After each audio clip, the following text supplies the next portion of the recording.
पति पत्नी आपस में मुलाकात के दौरान किसी प्रकार के, जो बहुत मशहूर चीज़ है हमारे यहाँ, मैं नाम नहीं पढ़ रहा हूँ उसका, सवालात का, क्योंकि बच्चे वगैरह भी बैठे हैं, मियाँ बीवी की मुलाकात के पहले हमल को रोकने के लिए जो तरीके इस्तेमाल होते हैं, दो तीन शक्लें हमारे यहाँ ज़्यादा राइज हैं।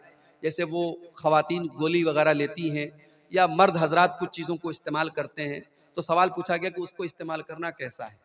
तो देखिए, अब जाहिर है कि अल्लाह के रसूल के दौर में या सहाबा के दौर में तो ये चीज़ें नहीं थी, लेकिन उस दौर में भी प्रेगनेंसी ना हो, हमल ना हो, उसके लिए कुछ तरीके अपनाए जाते थे। एक तरीका था अज़्ल का तरीका। तो अज़्ल का जो तरीका था उसमें यह था कि मर्द जो होता था वो, यानी ये नौबत ही ना पैदा हो कि प्रेगनेंसी का कोई मामला पेश आए, वो ऐसा तरीका अपनाता था।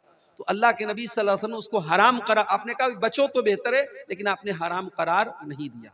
तो इसीलिए उलमा का ये कहना है कि अगर इस तरीके की एहतियाती तदाबीर अगर इस्तेमाल की जाए, और वो भी इस वजह से कि भी बच्चा छोटा है, अगला बच्चा अगर पैदा होगा तो इस बच्चे के दूध वगैरह पीने पर या इसकी परवरिश पर मसला आएगा, तो इस सोच के साथ अगर वो उन चीज़ों को इस्तेमाल करता है तो उसकी गुंजाइश बनती है। लेकिन हाँ, सिर्फ इस डर से कि पैदा हो जाएगा तो हम कहाँ से खिलाएंगे, या कोई ऐसा तरीका अपनाना कि परमानेंट हमल ना हो, या नसबंदी करा लेना, या इस तरीके का कोई ऑपरेशन करा लेना कि आइंदा औलाद ना हो बिना किसी मजबूरी के, तो ये ठीक नहीं है, ये मुनासिब नहीं है। या इसी तरीके से अगर हमल ठहर गया, हमल के ठहरने के बाद कोई दवा खिला करके हमल को ज़ाय करना, ये सारी शक्लें हराम हैं। इन सब से हमें परहेज करना चाहिए और बचना चाहिए।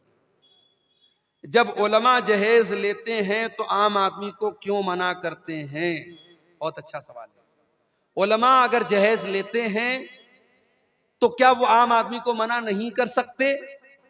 अगर आलिम का काम तकरीर करना है, बयान करना है, और जब वो शादी का मसला बयान करेगा तो क्या इस वजह से कि उसने कभी जहेज लिया था, क्या वो इसको जायज करार दे दे? नहीं।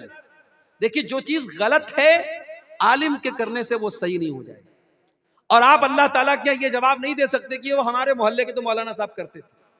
मौलाना साहब के कोई काम करने से वो काम सही नहीं हो जाएगा। सही और गलत का मेयार कुरान और हदीस है, सही और गलत का मेयार दलील है। अगर दलील की रोशनी में जहेज लेना गलत है, जहेज का लेन देन गलत है, तो गलत है। अगर आलिम ने लिया है, आलिम अल्लाह ताला क्यों उसका हिसाब देगा। अब सवाल ये कि आलिम क्यों मना करते हैं, तो आप क्या चाहते हैं कि एक तो उसने लिया है, एक गलत काम किया, आप मना भी ना करे, दूसरा गलत काम करे, तो डबल गलत काम उससे मत करवाइए। अगर कोई ले रहा है, दे रहा है, तो वो गलत है और उसके लेने देने की वजह से वो सही नहीं हो जाएगा। मौलाना साहब, अगर हम लड़कियां रुखसत की हालत में रहते हैं तो कुरान अम्पारा छू कर पढ़ सकते हैं? तो नहीं, तो दूसरी किताब में वही सूरत और आयत रहती तो उसको क्यों छूते हैं? देखिए, बहुत अच्छा सवाल है कि जब औरतें पीरियड में हो, तो अब एक सवाल यह है कि पीरियड की हालत में औरत कुरान को छू सकती है या नहीं। एक मसला ये कि कुरान को छू सकती है या नहीं, और एक मसला है कि कोई किताब है, कोई रिसाला है, कोई मैगजीन है, उसमें कुरान लिखा हुआ है, उसमें आयत लिखी हुई, उसको छू सकती है कि नहीं।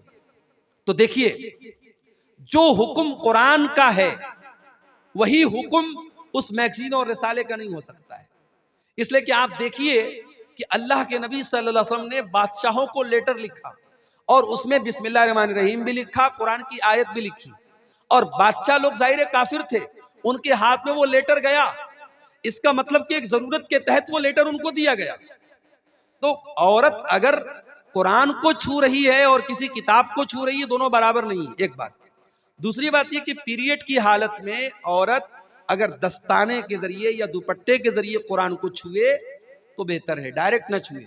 लेकिन अगर मोबाइल वगैरह में कुरान पढ़ना चाहे तो पढ़ सकती है, या बगैर छुए पढ़ना चाहे तो पढ़ सकती है। कोई औरत कुरान की हाफिजा है, अगर पीरियड में वो कुरान पढ़ रही, कोई हर्ज की बात नहीं, पढ़ना मना नहीं है। छूने के बारे में बाज हदीसें ऐसी हैं कि छूना सही नहीं है, तो छूने के लिए वो दुपट्टा या दस्ताना वगैरह इस्तेमाल करे। और तो रिसाला और जो मैगजीन वगैरह है उसको पढ़ सकती है, उसमें कोई हर्ज की बात नहीं, उसका हुक्म वो नहीं है जो कुरान का। मौलाना साहब, क्या हम लोग गोबर से घर पोंछ सकते हैं? देखिए, गोबर एक गंदगी की चीज है, गोबर एक गंदगी की चीज है, और इसीलिए हदीस में गोबर से इस्तिंजा करने से मना किया गया है। गोबर के बारे में कुछ हदीसों में यह भी आया है कि वो जिन्नात की खुराक है, तो इसलिए उसको घर वगैरह में, उसको पोछने वगैरह में इस्तेमाल करना मुनासिब तो नहीं मालूम होता है, लेकिन हम इसको हराम और नाजायज तो नहीं कह सकते। इसके बारे में भी आप अपने इलाकाई उलमा से जो इन हालात को ज्यादा बेहतर समझते हैं उनसे आप राब्ता करें तो ज्यादा बेहतर है। वल्लाहु आलम बिस्सवाब। मौलाना बेनिफिट क्या है, फायदा क्या है? क्या बुराइयों में कोई कमी आ रही है? कोई कमी नहीं आ रही है। हर तकरीर में जिना के ऊपर बोला जा रहा है। 10 साल पहले के हालात आप देखिए 2014 के, और आज 2025 में हम दाखिल हो चुके हैं। 10 साल के बाद क्या जिना के वाकयात में कमी आ गई? मुझे याद है गालिबन 2011 या 12 में दिल्ली में चलती बस में एक लड़की का रेप हुआ था। पूरे देश की मीडिया में बड़ा बवाल हुआ था। उसको निर्भया कांड के नाम से जाना जाता है। बड़ा जुल्म हुआ था उस लड़की के साथ, रेप भी किया गया था, उसको मारा भी गया था। लेकिन क्या रेप की घटनाएं बंद हो गई? 5-5 साल की बच्चियों का रेप हो रहा है मेरे भाई। कश्मीर के कठुआ में आपको याद होगा एक मासूम बच्ची जिसका नाम आसिफा था, कितनी बेदर्दी से उस बच्ची को मारा गया, रेप किया गया और मारा गया एक मासूम बच्ची के साथ। जिना के वाकयात बढ़ रहे हैं मेरे भाई। शराब पर आए दिन तकरीरें हो रही हैं। बिहार में तो नीतीश कुमार जी ने पाबंदी लगा दी, साहब शराब बंदी हो गई। कभी कभी ऐसा होता है पटना से अररिया, पटना से किशनगंज में आ रहा हूं, गाड़ी स्पीड में चल रही है, रास्ते में पुलिस वाले रोक रहे हैं। ड्राइवर से पूछा भाई क्या बात है? बोले पुलिस वाले रोक रहे हैं। मैंने कहा क्या मामला है? कहते दारू चेक कर रहे हैं, शराब चेक कर रहे हैं। शराब के लिए चेकिंग हो रही है। लेकिन क्या बिहार में शराब पीना लोगों ने बंद कर दिया? ग्राउंड की हकीकत यह है कि नेपाल के रास्ते और बंगाल के रास्ते पहले से ज्यादा शराब की सप्लाई हो रही है बिहार में। और सिर्फ शराब ही नहीं, आप हैरत करेंगे कि आज हमारा नौजवान किस किस चीज का नशा कर रहा है। साइकिल और बाइक के टायर में जो पंचर बनाने के लिए जो सॉल्यूशन इस्तेमाल होता है, जो मसाला इस्तेमाल होता है, उस मसाले को नौजवान नशे के तौर पर इस्तेमाल करता है। सर्दी और जुकाम में जंडू बाम जिसको बॉडी पर मला जाता है, आज़ाए बदन पे, जिस्म पर, शरीर पे लगाया जाता है, उस जंडू बाम को नशाखोर लोग उसको जो है पाव रोटी के ऊपर, बन के ऊपर लगा के उसको खा रहे हैं और नशा कर रहे हैं। नए नए तरीके अपना करके नशाखोरी हो रही है। बुराइयां बढ़ रही हैं मेरे प्यारे साथियों। तो उस नौजवान ने मुझसे यही सवाल किया था, मौलाना ये तकरीर का फायदा क्या है? तो मैंने मुंबई, उसको तो जवाब नहीं दिया, मैंने मुंबई की तकरीर में यह जवाब दिया था। मैंने कहा एक बात बताऊं आपको, बुराई जितनी भी बढ़ रही हो, अगर इतने बुराई के दौर में भी अगर स्टेज पर और माइक में और मिंबर पर और मेहराब में अगर बुराई को बुराई कहा जा रहा है, ये भी बड़ी बात है।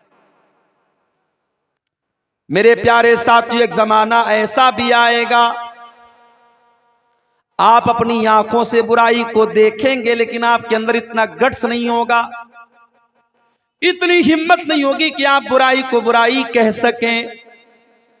अल्लाह के नबी फरमाते हैं, हसन दर्जे की रिवायतें, ये दुनिया उस वक्त तक फना न होगी, उस वक्त तक खत्म न होगी, यानी कयामत उस वक्त तक नहीं आएगी जब तक एक इंसान दूसरी औरत के साथ पब्लिक प्लेस पर, सार्वजनिक स्थल पर, आम मकाम पर, आम रास्ते में सरेआम ज़िना करेगा, सरेआम राह चलते ज़िना करेगा। और उस दौर का जो नेक इंसान होगा, जो मुत्तकी इंसान होगा, जो परहेजगार इंसान होगा, वो कौन होगा? जो ज़िना से रोकने वाला न होगा, जो उन दो ज़िना करने वालों को मना करने वाला न होगा, बल्कि उस दौर का मुत्तकी इंसान वो होगा जो कहेगा लौ वारैतहा वरा हाज़ल हाइत, ऐ मेरे भाई, ये चलते रास्ते में तू काम ये काम तू न कर, तू पब्लिक प्लेस पर तू ये काम न कर, तू इस बाग के पीछे चला जा, तू दीवार के पीछे चला जा, तू बंद कमरे में जाके जो करना है तू कर ले, सबके सामने मत कर। उस दौर का मुत्तकी इंसान वो होगा जो जिना करने वाले से कहेगा सबके सामने तू मत कर, तू जाके दीवार के पीछे तू ये काम कर, तू सबके सामने। मेरे भाइयों, बुराई पर अगर बात हो रही है, ये बात का होना भी बड़ी बात है। और हमें मालूम नहीं है, मैं अल्लाह का फजलो करम, मैं इसको अपनी कोई खूबी नहीं मानता हूं, अल्लाह का फजलो करम मानता हूं। आज यूट्यूब पर तकरीरें सुन के जब हम उसके कमेंट्स में देखते हैं, बाज नौजवान जब ये कमेंट करते हैं कि मैं तकरीर सुनने के बाद मैं पहले नमाज नहीं पढ़ता था, मैं नमाज पढ़ने लगा। बाज नौजवान व्हाट्सएप पर मैसेज करते हैं कि मौलाना आपकी तकरीर सुनता हूं, फला बुराई मेरे अंदर थी, अब मैंने तौबा कर ली है, मेरे लिए दुआ कीजिएगा। मेरे प्यारे साथियों, हम नहीं जानते कौन इंसान हमारी बात सुन करके अगर तौबा कर ले, इस्लाह कर ले, और वही एक इंसान की तौबा तकरीर करने वाले के लिए भी, तकरीर को ऑर्गेनाइज करने वाले के लिए भी, जलसा कराने वाले के लिए भी नजात का जरिया बन जाए, मगफरत का जरिया बन जाए। हम नहीं जानते मेरे प्यारे। इसीलिए अल्लाह के प्यारे नबी हजरत अली से कहते हैं, लअन यहदियल्लाहु बिका रजुलन खैरुल लक मिन हुम्रिन नाम। ऐ अली, तुम्हारे जरिए अल्लाह ताला अगर किसी एक इंसान को हिदायत दे दे, एक इंसान तुम्हारे जरिए सही रास्ता पा जाए, ऐ अली, तो तुम्हारे लिए सुर्ख ऊंटों से बेहतर है। उस जमाने की बहुत बड़ी प्रॉपर्टी होती थी सुर्ख ऊंट, बहुत बड़ी दौलत होती थी सुर्ख ऊंट। अल्लाह के नबी ने फरमाया कि ऐ अली, अगर तेरे जरिए एक इंसान हिदायत पा जाए तो तेरे लिए ये सुर्ख ऊंटों से बेहतर है। इसलिए मेरे प्यारे साथियों, इस्लाह मुआशरा की ये बातें और ये तकरीरें होती रहनी चाहिए। अब आइए, जो आयत करीमा मैंने आपके सामने पढ़ी थी, दो आयतें अलग अलग कुरान से मैंने पढ़ी थी। पहली आयत मैंने पढ़ी थी सूरह रूम।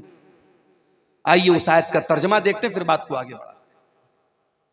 ज़हरल फसादु फिल बर्रि वल बहरी बिमा कसबत ऐदिन नास। खुशकी के अंदर, तरी के अंदर, जमीन के ऊपर और पानी के अंदर, जहां पर भी तुमको फसाद नजर आए, जहां पर भी तुमको बिगाड़ नजर आए, जहां पर भी तुमको तबाही नजर आए, जहां पर भी तुमको मुसीबत नजर आए, ज़हरल फसादु फिल बर्रि वल बहरी बिमा कसबत ऐदिन नास। वो इंसानों के करतूतों का नतीजा है, वो लोगों के अपने अमल का नतीजा है। ये अल्लाह ताला ने बहुत बड़ा कानून बता दिया। दुनिया में जितनी मुसीबतें हैं, परेशानियां हैं, चाहे कहीं बारिश का ना होना है, कहीं बारिश का ज्यादा होना है, कहीं सैलाब का आना है, कहीं जालिम हुकूमत का आना है, जितनी भी मुसीबतें हैं वो इंसानों के करतूतों का नतीजा है, वो इंसानों के पापों का और इंसान के गुनाहों का नतीजा है। दूसरी आयत जो मैंने पढ़ी थी, कुरान करीम के 30वें पारे से मैंने पढ़ी थी, सूरह फज्र की कुछ आयतें। वल फज्र, कसम है फजर की, वही फजर की नमाज और वही फजर का वक्त जब मुअज्जिन अज़ान की आवाज में कहता है अस्सलातु खैरुम मिनन नौम। मुअज्जिन बेचारा माइक पर खड़े होकर के चिल्ला चिल्ला के कहता है कि नमाज नींद से बेहतर है, और हम आराम से अपने कंबलों को ओढ़ करके, अपने रजाइयों को ओढ़ करके, अपने लिहाफ को ओढ़ करके सोए रहते हैं। और अब मुअज्जिन की अजान के जवाब में गोया ये कहते हैं कि ऐ मुअज्जिन, तेरे लिए नमाज नींद से बेहतर होगी, मेरे लिए तो नींद बेहतर है, मैं अपने आराम को छोड़ करके नमाज पढ़ने नहीं आऊंगा। कभी कभी जब मैं सुबह निकलता हूं कहीं प्रोग्राम के लिए, मुझे हैरत होती है मेरे भाई, हाईवे के ऊपर मुसलमान नजर नहीं आता है, गैर मुस्लिम नौजवान लड़के लड़कियां सुबह सुबह निकले हुए हैं हाईवे के ऊपर, कोई वॉकिंग कर रहा है, कोई पुलिस में जाने की तैयारी कर रहा है, कोई आर्मी में जाने की तैयारी कर रहा है, अपने अपने मिशन में दुनिया लगी है। और मुसलमान नौजवान रात में फेसबुक चला करके, इंस्टाग्राम चला करके, इंटरनेट चला करके बेचारा वो सो रहा है, फजर में उठने के लिए तैयार। फजर का टाइम बड़ी बरकत वाला टाइम है। ओ दौलत कमाने वालों, ओ बड़े बड़े बिजनेस करने वालों, पैसा कमाने वालों, फजर की 2 रकात नमाज जो सुन्नत पढ़ी जाती है, अल्लाह के प्यारे नबी फरमाते हैं रकातल फजरी खैरुम मिनद दुनिया व मा फीहा। फजर की 2 रकात सुन्नत दुनिया की तमाम नेमतों से बेहतर है। दुनिया के अरबपति के पास भी वो दौलत नहीं है, खरबपति के पास भी वो दौलत नहीं है जो 2 रकात फजर की सुन्नत पढ़ लेता है। इतनी कीमती है 2 रकात की सुन्नत फजर। इसीलिए अल्लाह के नबी फरमाते हैं मन सल्ला सुबह, जो फजर की नमाज जमात के साथ पढ़ता है, फहुवा फी जिम्मतिल्लाह, वो अल्लाह ताला की जिम्मेदारी में आ जाता है, वो अल्लाह की पनाह में आ जाता है, अल्लाह की सुरक्षा में आ जाता है। जब आप अपनी सुबह की शुरुआत ही फजर की नमाज में गायब रह के करते हैं, अल्लाह की सुरक्षा कहां से हासिल होगी, अल्लाह की हिफाजत कहां से हासिल होगी। वल फजरी, कसम है फजर के वक्त की। अल्लाह के प्यारे नबी जब किसी लश्कर को भेजते थे तो फजर के टाइम भेजते थे और आप दुआ करते थे अल्लाहुम्मा बारिक ले उम्मती फी बुकूरिहा, आय अल्लाह तो मेरी उम्मत के सुबह के टाइम में बरकत अता फरमा।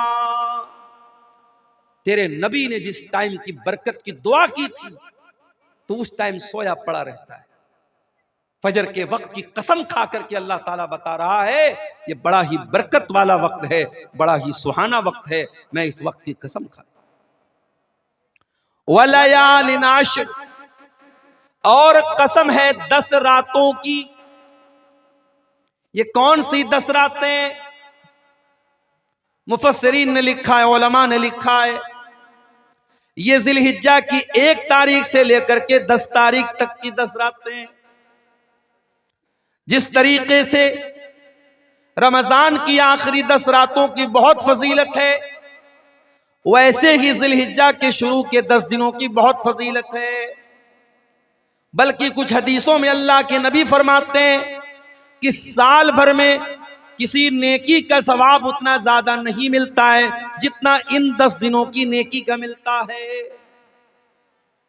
रमजान में तो थोड़ी बहुत हम लोग नेकी करते हैं, मगर जिलहिज्जा का जब महीना आता है, कोई बकरा खरीद रहा है, कोई बैल खरीद रहा है, कोई कुर्बानी का जानवर खरीद रहा है, बस उतना ही हम उसका ख्याल करते हैं। जिलहिज्जा के शुरू के 10 दिन बड़े कीमती हैं, अल्लाह ताला कसम खा रहा है। वल फजरी, कसम है फजर के वक्त की।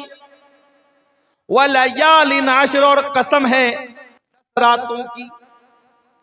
वशफ़ी वल वतरी, और कसम है ताक की और जुफ्त की। ताक और जुफ्त समझते हैं, जिसको इंग्लिश में ऑड एंड इवन बोलते हैं। पता नहीं आपके बंगला में या शेरशाबादी भाषा में उसको क्या बोलते हैं। हमारे यहाँ बनारस की भाषा में बोलते फुट और जोड़ा। 2 है तो जोड़ा, 1 है 3 है तो फुट बोलते हैं। आपके यहाँ क्या बोलते हैं? जोड़ बेजोड़। जोड़ बेजोड़ की कसम खा रहा अल्लाह ताला। अल्लाह ताला बेजोड़ है, एक है, वो 2 नहीं हो सकता।